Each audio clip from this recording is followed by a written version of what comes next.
विजय वडेट्टीवार बोलतायत, थेट जाऊयात। मदत करण्याची घोषणा केली, त्याचा पत्ता नाही। डिसेंबरमध्ये धान उत्पादक शेतकऱ्यांना 2 हेक्टरपर्यंत 20,000 रुपयाचा बोनस जाहीर केला। 1 रुपया सुद्धा, दमडी सुद्धा आतापर्यंत त्या शेतकऱ्यांच्या पदरात पडली नाही, शेतकऱ्यांच्या खात्यात मिळाले नाही, जमा झाले नाही। याच्याही पलीकडे नियमित शेतकऱ्यांना, कर्ज फेडणाऱ्या शेतकऱ्यांना आम्ही घोषणा केली होती, बजेटमध्ये तरतूद केली, आमचं सरकार गेलं। त्यानंतर यांनी छाती ठोकून सांगितलं की आम्ही 50,000 रुपये त्यांना देतो आहोत, पण त्याचाही पत्ता नाही। मागच्या वेळेस अवेळी पावसामुळे आपण सगळ्यांनी बघितलं की त्याला मराठवाड्यामध्ये विशेष करून आणि त्या बेल्टमध्ये किंवा पश्चिम महाराष्ट्रातल्या काही बेल्टमध्ये डाळिंबाचं नुकसान मोठ्या प्रमाणात झालं। त्याबरोबर आपण संत्र्यांचं नुकसान मोठ्या प्रमाणात झालंय। या संदर्भातली कुठलीही मदत शेतकऱ्याला आता मिळालेली नाही आणि एमएसपी प्रमाणे कुठलेही कापूस, सोयाबीन ही सगळी खरेदी होत नाही आहे। हे शेतकऱ्याचं दुर्दैव आहे। आता शेतकरी आत्महत्या सर्वात जास्त जर देशामध्ये कुठे होत असतील तर ते महाराष्ट्रात होत आहे। जवळपास 2187 शेतकऱ्यांनी मागच्या 1 वर्षामध्ये या राज्यामध्ये आत्महत्या केलेल्या आहेत। हा प्रचंड शेतकऱ्यांना उद्ध्वस्त करणारे हे सरकार आहे आणि शेतकऱ्याच्या संदर्भात यांची अनास्था आहे। विदर्भ, मराठवाड्याची फसवणूक तर करताना आपल्या सगळ्यांना आपण बघतो। या दोघांच्या मागच्या पहिलं अधिवेशन आहे की ज्यामध्ये हिवाळी अधिवेशनामध्ये कुठलीही घोषणा किंवा पॅकेज नेहमीप्रमाणे काही मिळालेलं नाही। तोंडाला पाणी पुसण्याचं काम झालं आणि ज्या काही घोषणा केल्या त्याची अंमलबजावणी अद्यापही सुरू झालेली नाही। विदर्भातील आणि मराठवाड्यातील शेतकऱ्यांची, जनतेची यांनी फसवणूक केल्यामुळेच आज संपूर्ण शेतकरी आणि त्या भागातला जनता आणि त्यातील शेतकऱ्यांच्या विशेष करून आत्महत्या थांबत नाही आहेत। त्यामुळे सुद्धा आम्ही या सरकारच्या चहापानावर बहिष्कार टाकण्याचा निर्णय घेतला आहे, कारण यांच्या पापामध्ये कोण सहभागी होईल? हे पाप इतकं पराकोटीचं केलेलं आहे हे सरकारने की कुठल्याही आघाडीवर हे सरकार यशस्वी नाही। भ्रष्टाचारामध्ये हिमनगाचा टोक गाठलाय। टक्केवारी इतकी प्रचंड वाढली की आता या सरकारमध्ये 25% टक्केवारी गेलेली आहे। ती पुन्हा भूक त्याची वाढत चाललेली आहे। प्रकल्पाच्या किमती 4 महिन्यासाठी एखादा टेंडर काढला की तो थांबवायचा आणि त्याची 3 पट किंमत करायची, हे आम्ही अधिवेशनात मांडू। पण अशा पद्धतीनं राज्याच्या तिजोरीची लूट चाललेली आहे। एकामेकाकडे हे सरकार संशयानं पाहत आहे।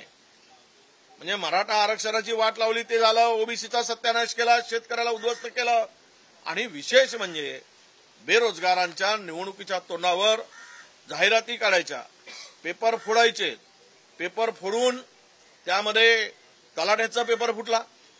तलाठ्याच्या पेपर फुटीतून 30-30 लाखाचे व्यवहार झालेत। कोटा वाटून घेतल्यासारखं काम झालंय। त्यातून हुशार, प्रामाणिक जो मेरिटचा पोरगा आहे, विद्यार्थी आहे, त्याला डावलण्याचं पाप झालं आणि यातून मोठ्या प्रमाणात गैरप्रकार या नोकर भरतीच्या माध्यमातून झालं। कंत्राट इतक्या जोमानं वाटले जात आहेत।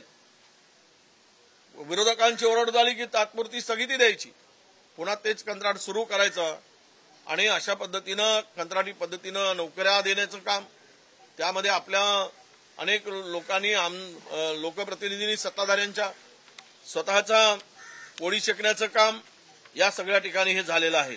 विशेष करून याकडेही या सरकारचं अजिबात लक्ष नाही आणि म्हणून हे घोटाळाबाजाचं सरकार, कंत्राटदारांचं हित जोपासणारं सरकार, अशी सरकारची प्रतिमा झालेली आहे।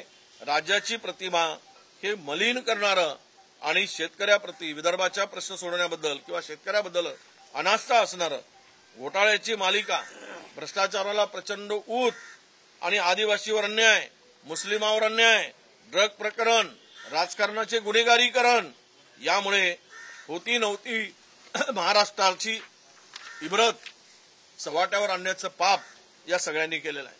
मराठ्यात आता पाण्यासाठी टाव फोडला जातोय, त्या संदर्भात त्याची माहिती माननीय विरोधी पक्षनेते अंबादास दानवे साहेब देतीलच। तिथली परिस्थिती अत्यंत भयानक आहे आणि या सगळ्यामध्ये यांना सत्तेमध्ये राहून सत्ता मिळवता येत नाही, त्यामुळे घाबरून विरोधकांची सरकार फोडून तर ठेवलेच, पण विरोधी पक्षातील नेत्यांना सुद्धा ओढवण्याचं काम, पळवण्याचं काम घाबरून चाललेलं आहे. आणि यांना माहित आहे की देशामध्ये आणि महाराष्ट्रामध्ये पुनश्च सत्तेमध्ये येऊ शकत नाहीत आणि घाबरूनच अशा प्रकारचं अन्याय या लोकांनी केलेला आहे. महाराष्ट्रापुरती काय, देशापुरती जरी आपण महाराष्ट्र आणि देशाचा विचार केला तरी देशाच्या म्हणजे दिल्लीच्या सीमेवर ज्या अमानुषपणे शेतकऱ्यांना ज्या पद्धतीनं त्यांचे आंदोलन चिरडण्यासाठी प्रयोग केले जात आहेत ते इतके भयावह आहेत की इंग्रजांच्या काळात सुद्धा अशा पद्धतीनं शेतकऱ्यांना चिरडलं नाही. त्याही पेक्षा अधिक यांनी या राज्यातील देशातील शेतकऱ्यांना उद्ध्वस्त करण्याचं पाप केलं आहे. हे राज्य छत्रपती शिवाजी महाराज, शाहू फुले आंबेडकरांच्या या राज्यामध्ये आम्ही सगळे एकत्र नांदत असताना सरकारने समाजामध्ये वितुष्ट निर्माण केलंय, भांडणं लावली. या भांडणातून ओबीसी, मराठा, विजयंती या सगळ्यांना आपसात भांडणं लावून हिंदू मुस्लिम असं तणावाचं वातावरण निर्माण केलंय.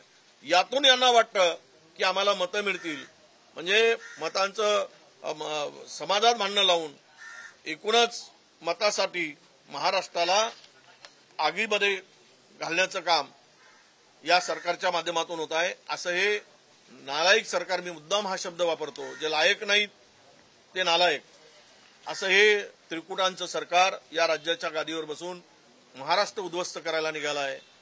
महिला सुरक्षित नाहीत, रोज बलात्कारांच्या घटना घडत आहेत, रोज खून होत आहेत. काल परवा ठाण्यात झालेला भोसलेंचा खून हा उदाहरण आहे. त्यामध्ये असलेल्या सत्ताधाऱ्यांचा सहभाग त्या खुनामध्ये, त्याला वाचवण्याचा होत असलेला प्रयत्न, हे सगळं बघता महाराष्ट्र कुठे खड्ड्यात नेऊन टाकलाय आमचा.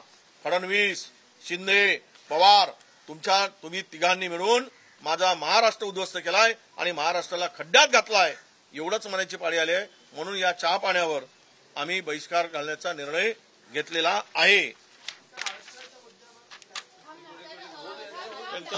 यांचं होऊ द्या, मग आम्ही एक एक प्रश्नाला विरोधी पक्षनेते आपण नेहमी विरोधी पक्षनेते दानवेंचा होत्या या सगळ्या विषयासोबतच जे माननीय वडेट्टीवार साहेबांनी मांडलेले मुद्दे आहेत. परवा उत्तर प्रदेशमध्ये एक पोलीस भरतीचा पेपर फुटला होता. उत्तर प्रदेशच्या सरकारने सगळीच्या सगळी भरती प्रक्रियाच रद्द केली. महाराष्ट्रामध्ये तलाठी असेल, पोलीस भरती असेल, याच्यामध्ये एक गँग काम करते. तेच ते आरोपी पेपर फुटीमध्ये, आणि त्याच्यामुळे हुशार, प्रामाणिक, जे मेहनत करणारे विद्यार्थी यांच्यावर अन्याय होतो. मला असं वाटतं की सरकारचीच कोणती यंत्रणा याच्यामध्ये काम करते की काय. अतिवृष्टीच्या बाबतीत सरकारने मागच्या अधिवेशनातच 10,000 कोटी रुपये दिल्याची घोषणा केलेली, प्रत्यक्षात शेतकऱ्यांच्या पदरात हे पडलेलं नाही. आणि पुन्हा मागच्या महिन्यात सुद्धा महाराष्ट्रातल्या जवळपास 7-8 जिल्ह्यामध्ये पुन्हा एकदा गारपीट आणि अतिवृष्टी झाली. एक शदाम सुद्धा मदत आतापर्यंत भेटलेला नाही. मागच्या काळात आरोग्य विभागाची जी 108 नावाची अँब्युलन्स चालती, 1600 कोटी रुपयाचं टेंडर होतं, तब्बल 8,000 कोटीमध्ये देण्याचं काम हे सरकार करतंय. बीव्हीजी सारखी ब्लॅकलिस्टेड झालेली कंपनी, हिला पुन्हा एकदा या सगळ्या प्रोसेसमध्ये घेण्याचा सरकार प्रयत्न करत आहे. जी 1 रुपयात पीक विमा योजना दिलेली, याच्यामध्ये शेतकऱ्यांच्या ऐवजी पीक विमा कंपन्यांचंच भलं